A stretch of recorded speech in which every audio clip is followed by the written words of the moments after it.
Narito ang balita ngayon. Sinusuri ngayon ng mga otoridad kung ang sinkhole sa Sales Road, Pasay City ay nakakapekto sa integridad ng pundasyon ng Skyway ayon sa MMDA. Sa isang press conference kanina, sinabi ni MMDA Chairman Armando Artes na ligtas pa sa ngayon daanan ng Skyway pero kailangan anya ma-check ang mga poste ng Skyway na nakatayo malapit sa sinkhole. I-assess rin ang epekto ng sinkhole at ang extent ng damage nito sa kalsada, gayon din ang pinanggagalingan ng tubig ng sinkhole bago ito masementuhan. Noong linggo, natuklasan ng mga otoridad ang isang butas malapit sa Villamor Air Base na may lalim na higit 9 na talampakan.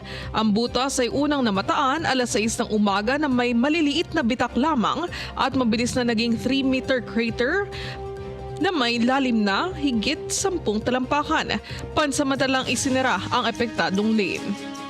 Yan ang balita sa oras na ito. Sa All TV News, una ang tama at totoo. Sundan ang mga balita sa All TV News PH sa Facebook. Manatiling nakatutok sa All Radio 103.5. Ako si Michelle Giliang.